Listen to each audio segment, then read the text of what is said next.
La falsa personalidad. Ciertamente, existe en nosotros un elemento perjudicial que es óbice para la adquisición de la verdadera felicidad. Quiero referirme, en forma enfática, a la falsa personalidad. Incuestionablemente, si ésta se desvaneciera, solo reinaría en nuestros corazones la bienaventuranza. Desafortunadamente, la falsa personalidad está constituida por ciertos ingredientes perjudiciales. Obviamente, me refiero ahora a la vanidad y al engreimiento. No hay duda de que si estos dos elementos desaparecieran de la faz de la tierra, la vida del ser humano cambiaría totalmente. Con el engreimiento y la vanidad se procesan muchas causas y efectos equivocados. El engreído quiere subir al tope de la escalera, hacerse sentir, pisotear honras, dignidades, corazones, sentimientos, sin interesarle el dolor ajeno. El vanidoso, obviamente, se siente herido cuando alguien le lastima y en aras de su vanidad sacrifica a otros, con tal de tener lo que a las gentes más deslumbra, el flamante carro, la lujosa residencia, los elegantes trajes, etc. No importa que tenga que explotar a muchos, si por ese medio o por distintos medios ha de conseguir el dinero necesario que le permita mostrar al mundo su fatuidad. Así pues, hermanos, el engreimiento y la vanidad son gravísimos. Graves también son los celos y las preocupaciones. Las preocupaciones son semejantes, dijéramos, a las moscas. Miles de yous de las preocupaciones revolotean en la mente, aguardando algo, como para formar problemas. Así como las moscas se posan en forma indiscriminativa sobre la inmundicia y sobre las comidas, sobre todo lo que, así son también el enjambre de los yous de las preocupaciones. Ellos aguardan algo en que posarse para formar preocupaciones, un concepto, una palabra, una idea, una teoría, cualquier cosa, no importa que sea. Los yous de las preocupaciones solo aguardan el instante en que puedan formar problemas y flotan en la mente, son perceptibles para aquellos que posean la divina clarividencia.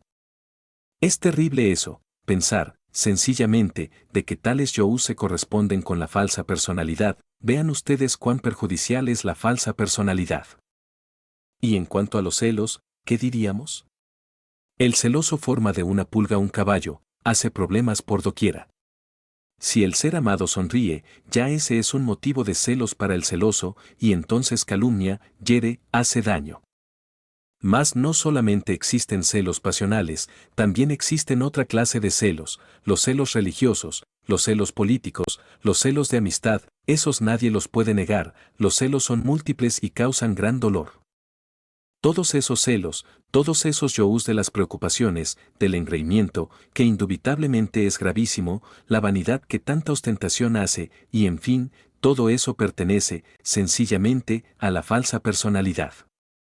Podrían ser felices los seres humanos si no poseyeran la falsa personalidad. Desgraciadamente, todo el mundo la posee. En ausencia de la falsa personalidad viviríamos en éxtasis, cuán dichosos nos sentiríamos. Más desgraciadamente, las gentes todas poseen la falsa personalidad y eso es grave.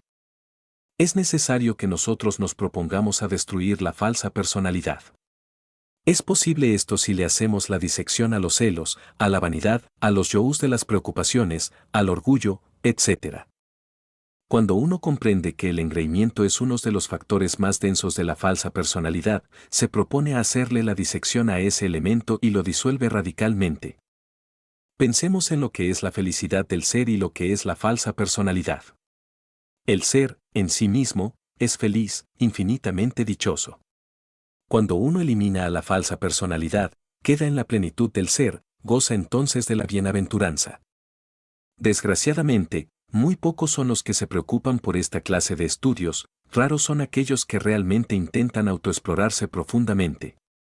Obviamente, mis queridos hermanos, necesitamos provocar un cambio en nosotros. Si un mago, por obra de magia disolviera la vanidad y el engreimiento, la gente se encontraría totalmente transformada. Desgraciadamente, no hallarían qué hacer, se hallarían desorientadas, no le encontrarían sentido a la vida, se suicidarían, morirían, y sin embargo, hay que disolver esos dos ingredientes, el engreimiento y la vanidad. Pero el proceso del cambio, de la disolución, debe ser metódico, didáctico y hasta dialéctico. De lo contrario moriríamos, nos hallaríamos desorientados. Cuando uno comprende esto, se propone a trabajar sobre sí mismo. Necesitamos hacernos conscientes, autoconscientes de nuestros propios pensamientos, de nuestros propios sentimientos y de los efectos que otros seres humanos producen en nosotros. Cuando uno comprende la necesidad de hacerse autoconsciente, va disolviendo entonces los factores del engreimiento y de la vanidad, así como el de los celos y las preocupaciones. Se procesa una transformación, obviamente esta nos llevaría al despertar. Despertar es lo fundamental, despertar es radical. Los yous del engreimiento y de la vanidad, que corresponden a la falsa personalidad, lo atrapan a uno, hacen que uno se identifique con las cosas de este mundo, con las cosas materiales, con los sucesos, con los distintos eventos recurrentes en el tiempo. Uno tiene que aprender a producir la separación de sí mismo, la separación de todas las cosas, no identificarse con los sucesos, con los acontecimientos, con las cosas, con los eventos, etc., porque esta identificación le absorbe, le vampiriza a uno la conciencia y la sumerge, en realidad, más profundamente. De manera que necesitamos que nuestra conciencia despierte, lo cual es posible haciendo la separación entre nosotros y las cosas, los eventos, los sucesos. Así, mis hermanos, debemos volvernos autorreflexivos, autoconscientes. Obviamente, el trabajo de desintegración de los elementos de la falsa personalidad suele ser a veces muy difícil y esto no lo podemos negar. Nosotros quisiéramos desintegrar ciertos elementos y subelementos de la falsa personalidad, con el propósito de conseguir la felicidad a la cual tenemos derecho, pero desgraciadamente, eso es lo grave, a veces sentimos que nos estancamos. Hay yos y elementos, agregados o subelementos de la falsa personalidad muy difíciles de desintegrar, entonces necesitamos revestirnos de suma paciencia, si es que en verdad queremos avanzar. A medida que nosotros ahondamos más y más dentro de sí mismos, vamos descubriendo también que existen en nosotros ciertos agregados psíquicos, inhumanos, muy difíciles de pulverizar. No debemos impacientarnos, y máxime cuando, en realidad de verdad, no hemos pagado el precio del avance. Desintegrar a veces ciertos elementos difíciles es posible cuando uno paga. Es también absurdo querer desintegrar ciertos subelementos en forma inmediata, sin haber pagado. Recuerden ustedes que tales o cuales agregados inhumanos, personificando errores, se hallan, en verdad, íntimamente relacionados con causas equivocadas, y éstas a su vez, con el karma. Así pues, no se extrañen ustedes si alguna vez se encuentran estancados en tal o cual elemento, es evidente que está el incluido, vinculado a tal o cual mala causa. Malas causas producen malos efectos, y esas malas causas o causa, a su vez, se encuentran vinculados a la ley del debe y el haber, a la ley del karma. En esos casos se necesita pagar, para poder desintegrar estos o aquellos elementos difíciles. No solamente se paga con dolor, el karma se puede pagar también con buenas obras, y hasta se puede lograr el perdón mediante el supremo arrepentimiento, y entonces los yous, causas se disuelven. La impaciencia en estos estudios perjudica a nuestros neófitos, si estos quieren realizar avances serios deben volverse serios. No es concebible un hombre serio que no haya adquirido la paciencia. El Cristo Jesús dijo, en paciencia poseeréis vuestras almas. Muy buena dosis de paciencia se necesita cuando nos estancamos en tal o cual yo. Por eso es urgente volvernos más conscientes de sí mismos, en pensamiento, en sentimiento, en la palabra. Distingamos nosotros entre lo que es la plática, propiamente dicha, y lo que es la charla. La charla y el charlatán son lo mismo, por eso en nuestros estudios no debemos aceptar jamás la palabra charla o charlatán para nuestros conferencistas. Nosotros no damos charlas, yo aquí no estoy charlando con ustedes, no señor, yo soy un hombre serio que no he venido a charlar, he venido a platicar con ustedes, que es diferente. La charla es para los charlatanes y la plática la encontramos en los diálogos de Platón, en las pláticas que sostenía Sócrates con sus discípulos. Ya ampliamente se ha hablado sobre esto, y bien valdría la pena estudiar la República de Platón, así podríamos hacer una clara diferenciación entre lo que es la plática y lo que es la charla de los charlatanes. La charla es algo mecánico por naturaleza, el charlista o charlatán, el que da charlas, es el individuo que no tiene conciencia de lo que está diciendo, habla mecánicamente. La plática es otra cosa, plática es la de un Sócrates con sus discípulos, en su academia, o la de un Platón en los misterios de Eleusis, eso es la plática, allí hay reflexión. En este caso, quien platica, quien da la enseñanza, habla por reflexión profunda, por reflexión evidente del ser, escoge las palabras adecuadas para cada idea, y así reviste a las ideas con palabras exactas, resultado evidente de la autorreflexión del ser.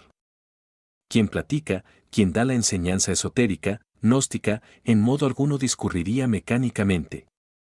Observen ustedes que los hombres reflexivos, cuando platican, lo hacen evidentemente concentrados, escogen los términos exactos para revestir las ideas trascendentales del ser.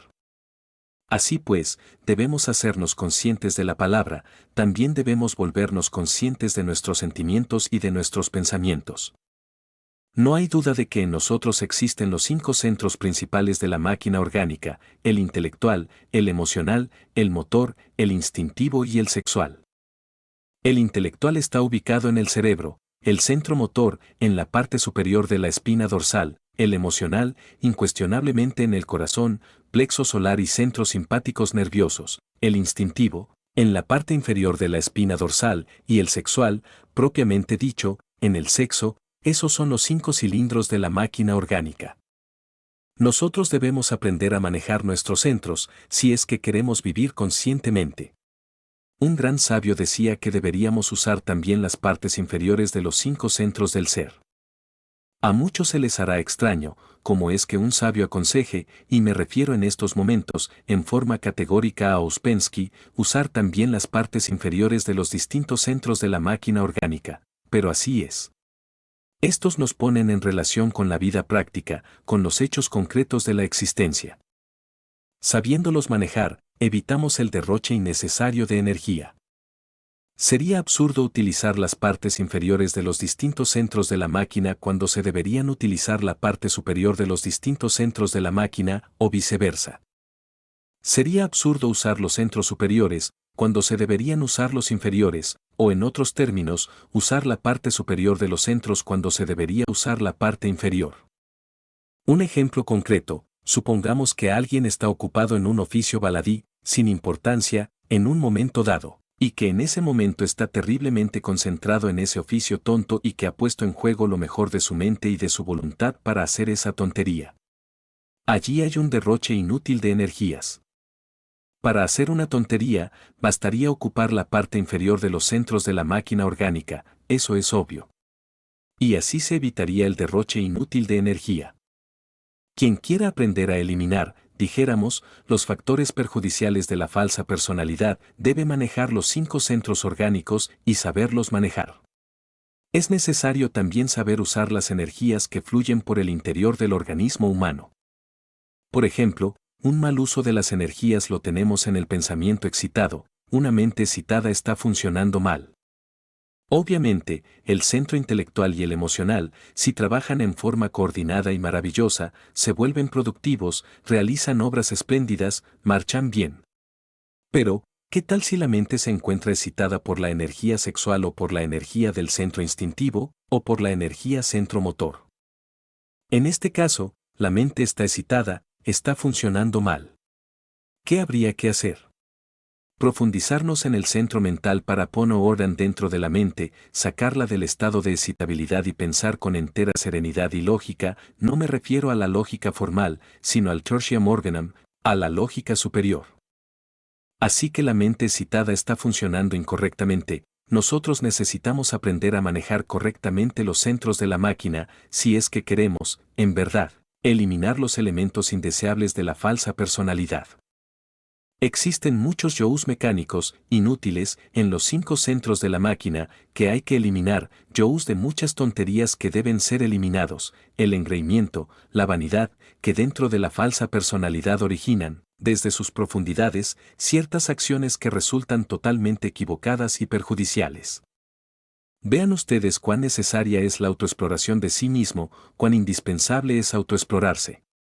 Conforme vayamos desintegrando lo que debemos desintegrar, los ingredientes de la falsa personalidad, se irá produciendo una transformación didáctica, dialéctica, y la resultante de eso, de tal transformación, viene a ser la conciencia despierta, lúcida. Cuando uno, en verdad, establece esta enseñanza en su mente y en su corazón, comprende la necesidad de sacrificar muchas cosas, la necesidad de luchar por muchas cosas.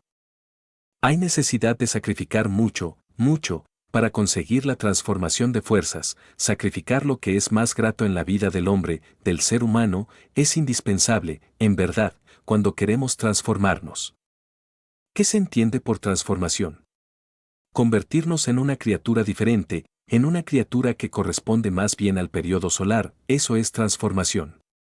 Pero no podríamos alcanzar tal transformación si no tuviéramos paciencia. Repito lo que dijo el Cristo, en paciencia poseeréis vuestras almas. El impaciente queda estancado y fracasa para siempre. Yo no digo que ustedes no pasen por procesos de estancamiento, obviamente habrá esos procesos, pero si se revisten de la paciencia, saldrán de tales estados. Necesitamos volvernos más profundos en el pensar. ¿A qué se parecería la gente superficial? La gente superficial es como los pozos aquellos que se forman en los caminos, en los charcos sin fondo las aguas se pudren y solo queda el lodo. ¿Y las gentes del profundo pensar, a qué se parecerían? A los lagos profundos. Allí palpita la vida, allí viven los peces. Necesitamos volvernos muy profundos para descubrir tantas y tantas cosas que tiene la falsa personalidad. Lo más grave es que si uno se identifica con la falsa personalidad, si vive en ella, pues, entonces fracasa, y a la larga, tendrá que involucionar en el tiempo, dentro de los mundos infiernos.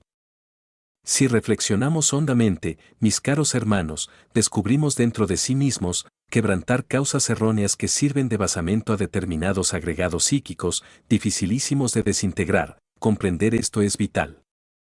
Pero ¿cómo quebrantaríamos las causas equivocadas, aquellas que nos hacen permanecer estancados en un punto, y de ahí no salimos por más que quisiéramos? Se necesita, forzosamente, de la disección analítica del error que nos mantiene estancados, del estudio profundo, relacionado con tal agregado psíquico, y del supremo arrepentimiento, del supremo dolor. Hay algo que siempre les he venido repitiendo a ustedes aquí, y es verdad, la desintegración de tales o cuales errores en nosotros, no es cuestión meramente intelectual, del intelecto. Hay que pasar a veces por grandes crisis emocionales y llegar a derramar lágrimas de sangre cuando, en verdad, se quiere la transformación. Entonces así, logra producirse la desintegración de tal o cual agregado difícil. Por lo común, esos agregados difíciles, repito, tienen causas muy graves, tales causas, o yous, causa, para ser más enfático, se relacionan en forma directa con la ley, con el karma. Es posible lograr el perdón de ciertas deudas cuando el arrepentimiento es sincero. En cierta ocasión, me dirigía yo a mi Madre Divina Kundalini. Ella, la serpiente sagrada de los grandes misterios, estaba enroscada en una columna, conservando su cabeza de tipo humano. Le supliqué perdón, pues, obviamente luchaba por la revalorización de ciertos principios étnicos en mí mismo, por la revaluación de ciertos valores místicos, por la regeneración del oro espiritual. La respuesta de ella fue definitiva. Estáis perdonado, hijo mío, te perdono, ya 3 veces te he perdonado. Ciertamente, en la antigua Tierra Luna, durante el Mahamantara de Padma o Loto de Oro, había sido ya perdonado, en el continente Mu, otrora situado entre las embravecidas olas del Pacífico, había sido perdonado, y ahora, por tercera vez, necesitaba perdón. Pero añadió la serpiente sagrada. En una de esas, la segunda vez que os perdoné, refiriéndose al continente Mu, tu karma era tan grave, que francamente, a pesar que yo te perdoné, no me atreví a penetrar en el palacio de los señores del karma, porque me hubieran pisoteado los señores de la ley, sin embargo te perdoné. Gracias, madre, fue mi respuesta. Así, la víbora sagrada de los antiguos misterios, la princesa Kundalini, perdona. Cuando uno se encuentra en el máximo grado de estancamiento en que ni para atrás ni para adelante, cuando no anda en ninguna forma, pues, no le queda más remedio que implorar el perdón a Devi Kundalini, a fin de que ella pueda desintegrar determinadas causas equivocadas o yos causa. Aniquilando las mismas, los efectos se anulan. Así es que hay que tener paciencia para realizar el trabajo. Lo importante para nosotros todos, es lograr, en verdad, la transformación, y es posible lograrla cuando en verdad se tiene paciencia. El impaciente no avanza ni una pulgada en estos estudios. El impaciente debe luchar por eliminar el yo de la impaciencia.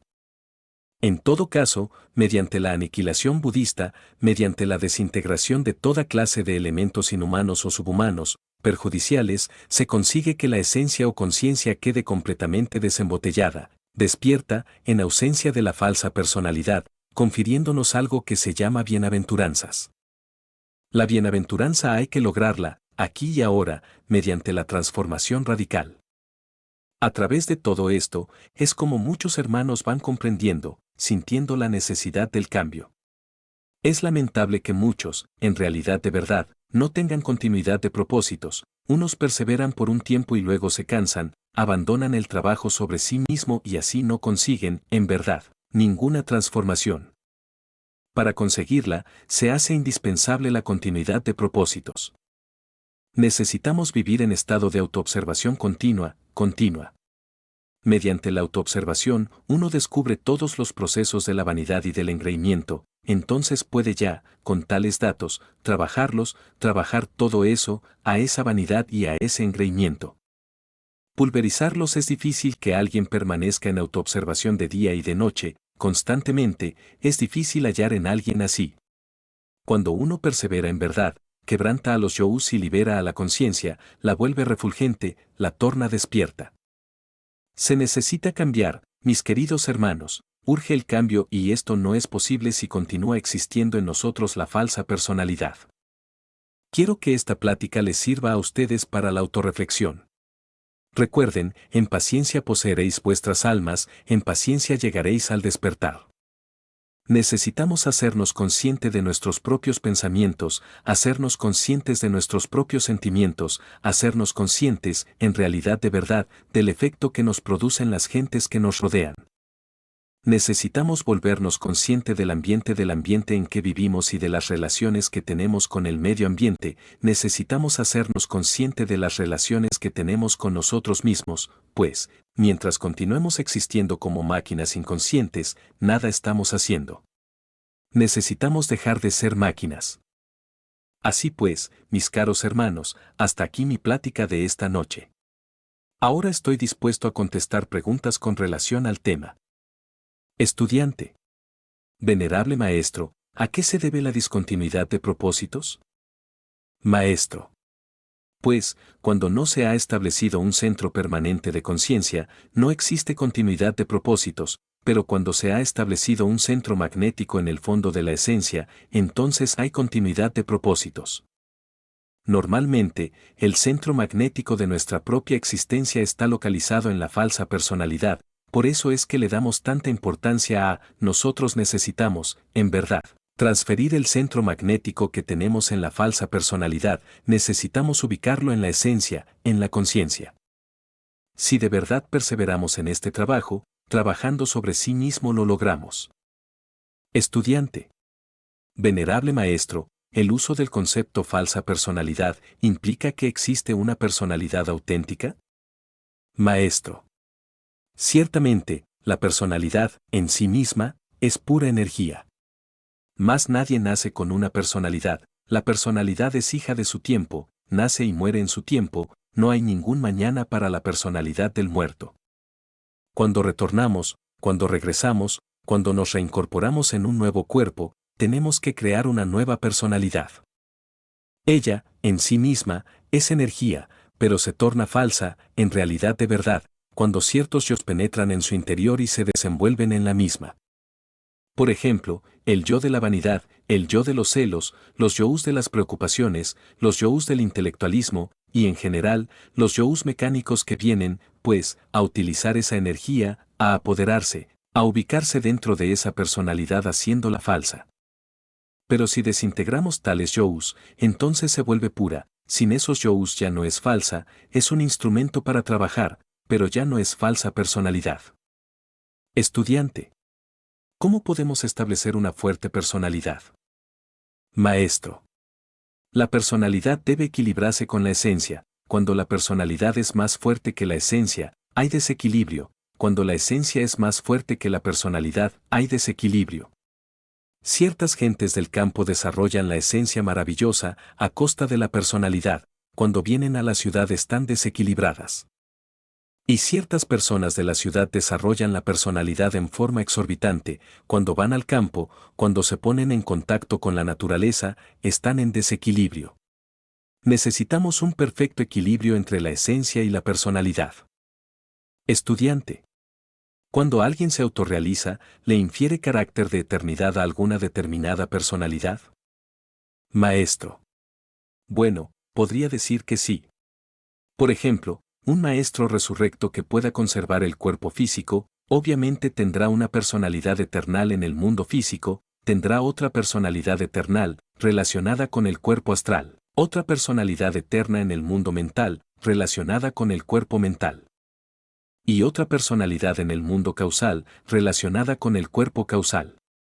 De manera que hay 4 personalidades fundamentales, la física, la astral, la mental y la causal. Hay 4 personalidades, la física, que está gobernada por 48 leyes, la astral que está gobernada 24 leyes, la mental que está gobernada 12 leyes, y la causal que está gobernada 6 leyes. Estudiante. Siendo obra de su tiempo, ¿no se puede considerar como un agregado? Maestro. No, porque a diferencia de los agregados psíquicos, la personalidad dura lo que dura el cuerpo físico y nada más. La personalidad es un instrumento receptivo, el vehículo de la acción cuando no es falsa, cuando fluye originalmente y vive en forma prístina, pura. Estudiante. Maestro, estos yous que forman la falsa personalidad, totalmente en cada individuo. ¿En cada caso? Maestro. Pues, cada caso es diferente. Los yous de la falsa personalidad, en cada individuo, y es ahí donde hay que profundizar, donde hay que ahondar. Incuestionablemente, se necesita penetrar en las profundidades de la falsa personalidad, para descubrir las causas, que son múltiples. Estudiante. Maestro. Bueno, si se quiere empezar a trabajar con la falsa personalidad, es obvio que el trabajo es íntegro, unitotal, de modo que es un trabajo que se relaciona, es un trabajo que, dijéramos, produce tantos errores, múltiples. Téngase en cuenta que los estados de conciencia son 4, los básicos. El primero, es el del sujeto aquel, inconsciente, cuyo cuerpo duerme profundamente en la cama, el ego, pues, ambula, en el mundo astral, en estado de coma, sonámbulo. El segundo estado de conciencia, es aquel del hombre que vive en el mal llamado estado de vigilia, bajo la luz del sol, obviamente, todos los yous, es decir, entran en contacto con la falsa personalidad, en el segundo estado de conciencia, mal llamado estado de vigilia. Hay un tercer estado de conciencia que podríamos decir, el de la recordación de sí mismo, de la recordación del ser, de la conciencia, de sí mismo, del ser. Ese tercer estado de conciencia es muy útil. Nosotros necesitamos pasar a ese tercer estado de conciencia, que es el de la plenitud, y no es posible pasar a ese tercer estado de conciencia, en tanto estemos atrapados en la falsa personalidad. Más si logramos separarnos de la falsa personalidad, entonces pasamos al tercer estado de conciencia, al de recordación de sí mismos, de nuestro propio ser en nosotros, así logramos. En cuanto al cuarto estado, es el del hombre equilibrado, el de los superhombres o de los dioses. Pero quien está en el tercer estado, aniquilando, precisamente, los valores negativos de la falsa personalidad y liberándonos de la falsa personalidad. Estudiante. Maestro, ¿podemos confrontar el orgullo en la falsa personalidad? Maestro.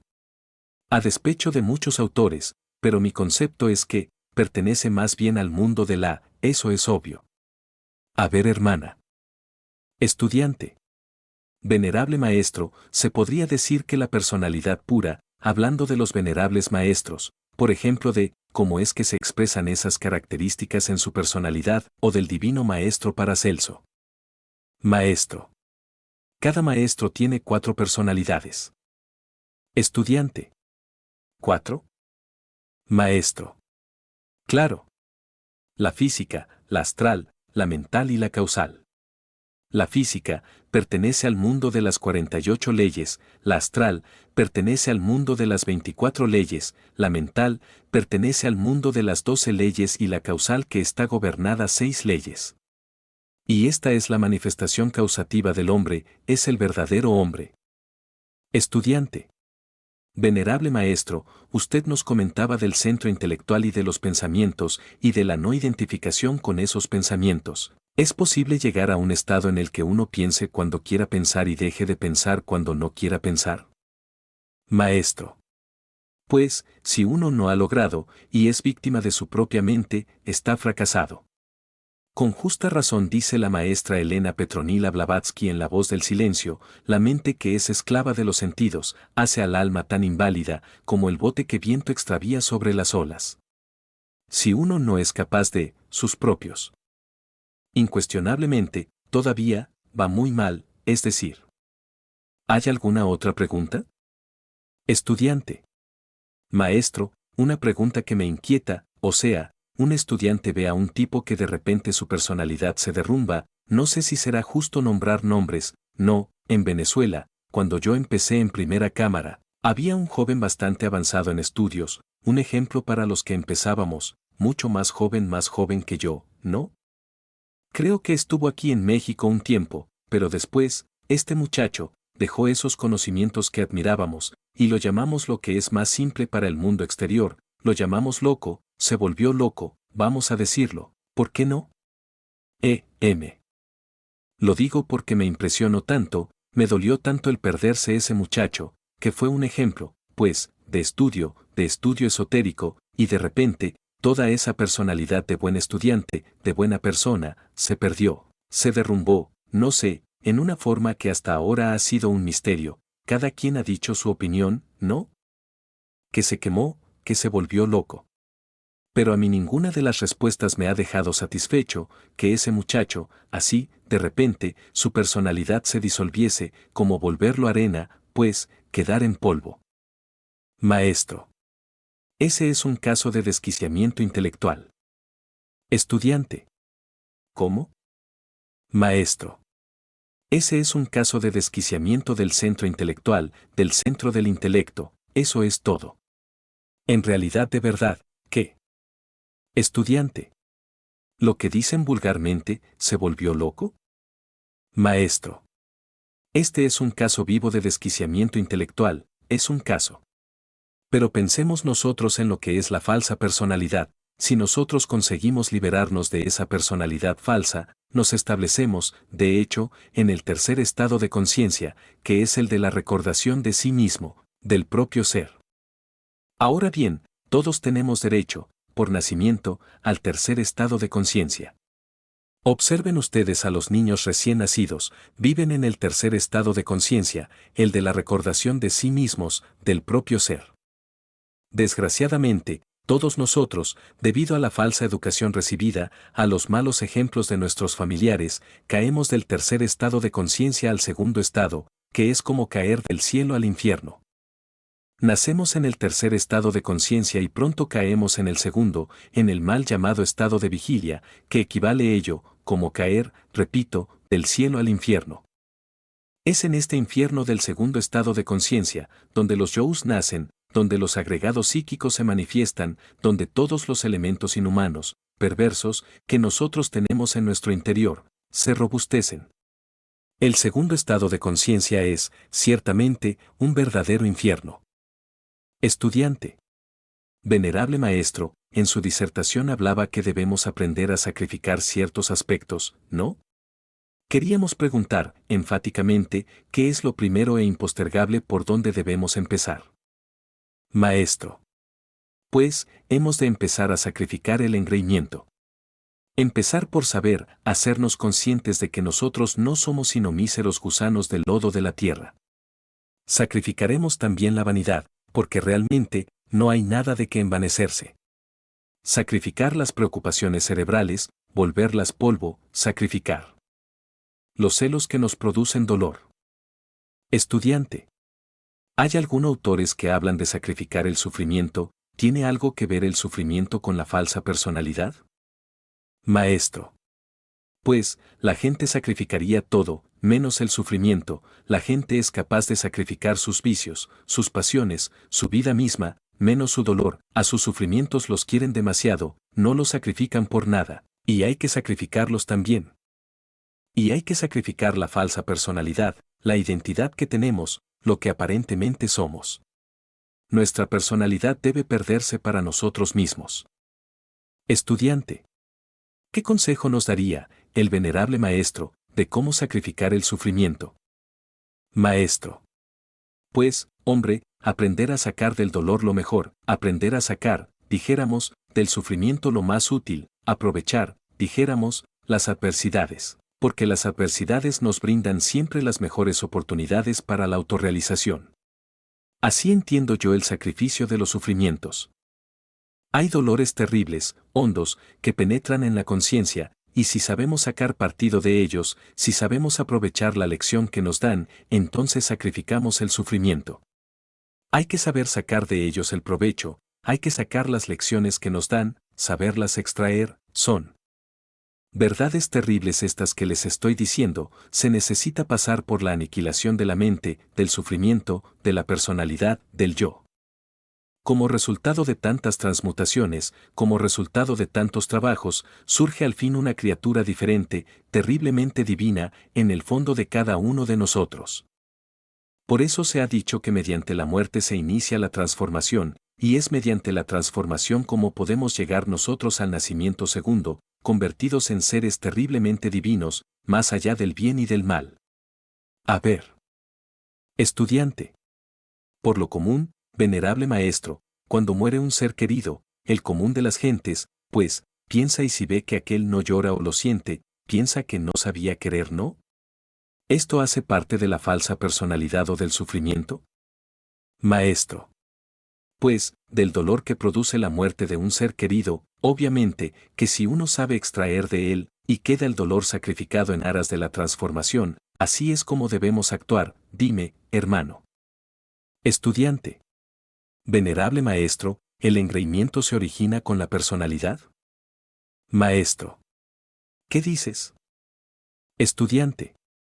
El engreimiento, o sea, el que acompaña a la personalidad en sus manifestaciones del ego, a través de los 5 cilindros. Maestro. Estudiante. La personalidad, siempre me he imaginado que dirige y coordina los 5 centros. Maestro. Claro. Estudiante.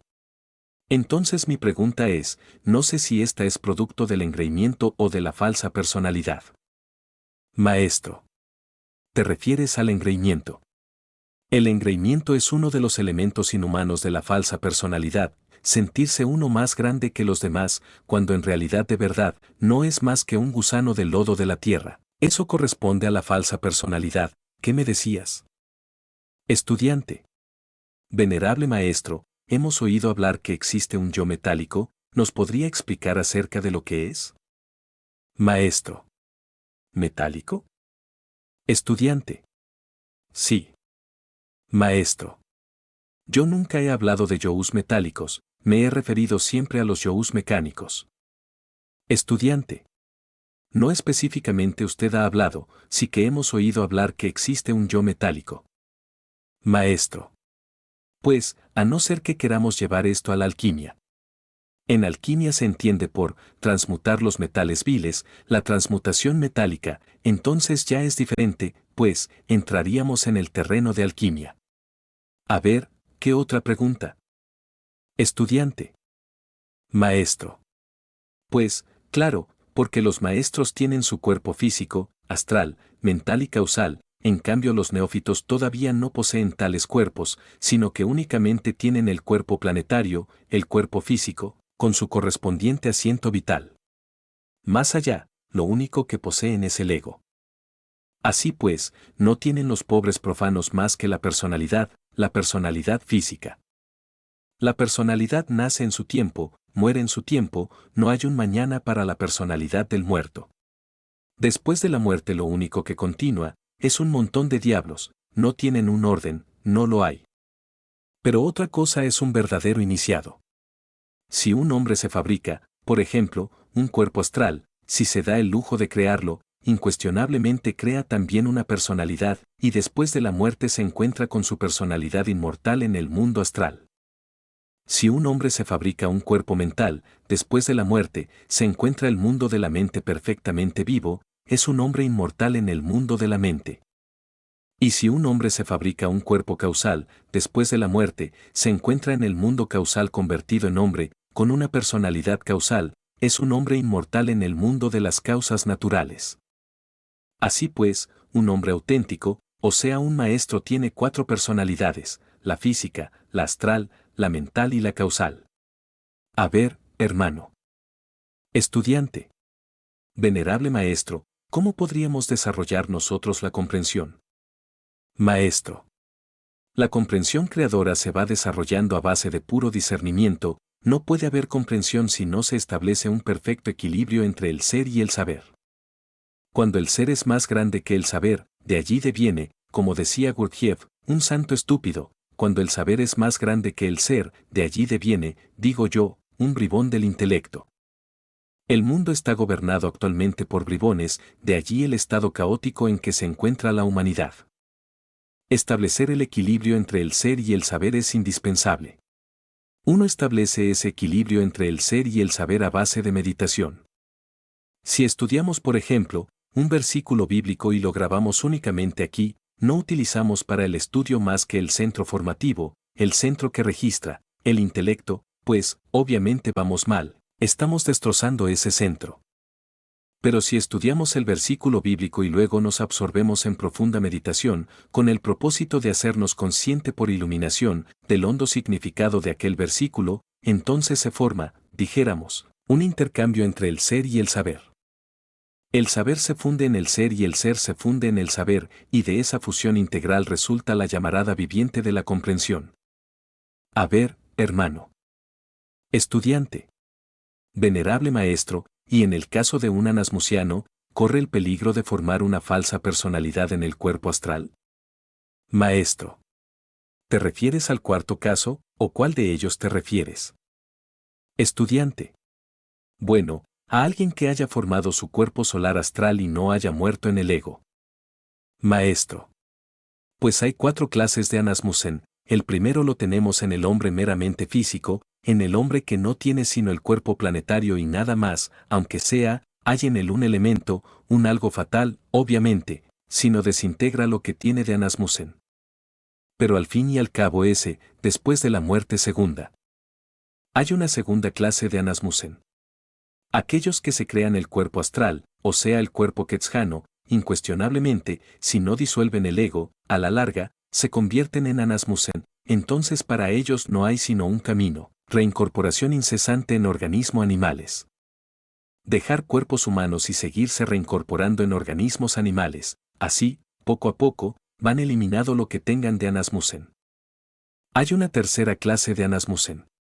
Los que fabricaron los cuerpos existenciales superiores del ser, es decir, los hombres verdaderos que no disolvieron el ego, que crearon los cuerpos existenciales superiores del ser, pero que no desintegraron el yo, se convierten en Anasmusen. Estos tienen que desintegrar el yo, o involucionar entre las entrañas del reino mineral sumergido, hasta la muerte segunda. Y por último, hay una cuarta clase de Anasmusen, la de los Jnani Bodhisattvas caídos, que resucitaron el ego dentro de sí mismos. Obviamente, tienen ellos que desintegrar el ego o involucionar entre las entrañas de la tierra, son 4 clases de Anasmusen. Estudiante. Y en el caso de la personalidad de ellos, ¿cómo queda, venerable maestro? Maestro. Si no eliminan lo que tengan de Anasmusen, tales personalidades, además, tendrán que desintegrarse en la muerte segunda, dentro del reino mineral sumergido. A ver. Estudiante. Venerable maestro, hablando de la charla mecánica, no ha tocado 2 aspectos que quisiera nos diera una ilustración perfecta. Una de ellas es el recuerdo. ¿Qué podría ilustrarnos con relación al recuerdo? Maestro. Pues, voy a decirte, el intelectualismo de las gentes mecánicas no es más que memoria, dijéramos, articulada, o memoria parlante. Una cosa es la viva sabiduría del hombre despierto, porque el hombre despierto ya no utiliza razonamientos, ya no es ningún charlatán. Cuando platica algo, lo platica con plena conciencia, escoge los términos que ha de usar, a voluntad, para revestir las ideas trascendentales del ser. Estudiante. Otro aspecto, venerable maestro, es que en la autoobservación, parece que se estableciera un diálogo entre el yo y otra parte de nosotros, ¿no? Y el yo expresa ciertas lógicas, ¿no?, que tratan como de hacerlo fracasar a uno en la obra. De modo que observamos que de pronto que viene una reflexión del ego hacia nosotros, ¿no? Nos dice, ¿por qué confías en esa persona, donde está demostrado el elixir de la larga vida? ¿Qué debemos hacer ante tales circunstancias? Maestro. Pues, los yo's no. No queda más remedio que el estado de alerta percepción, de alerta novedad y desintegrarlos cuando aparezcan. Obviamente, para eso tenemos nosotros que apelar a una fuerza superior a la mente, me refiero, en forma enfática, a Devi Kundalini, solo mediante la serpiente ígnea de nuestros mágicos poderes, es posible desintegrar. La charla mecánica, si uno no elimina a los elementos indeseables, marchará inevitablemente al fracaso. Estudiante. Maestro, en la práctica de la autoobservación, ¿qué actitud se debe tomar primero? Hay veces que percibimos la manifestación del yo, e inmediatamente lo reprimimos. Hay veces que lo dejamos que se manifieste sin llegar a los hechos, no, para estudiarlo mejor. Maestro. La represión no es, lo que se necesita es saber, se necesita empezar por la autoobservación, y luego, pues, apelar sinceramente, dijéramos, a la autocrítica. Para la autocrítica se hace necesario un bisturí. El bisturí, se logra descuartizar a ese agregado psíquico que en el interior llevamos, y lo comprenderá, si lo comprende, podrá eliminarlo con la ayuda de Devi Kundalini Sakti, estar alerta, solo así. ¿Alguna otra pregunta? Estudiante. Nos hablaba del arrepentimiento.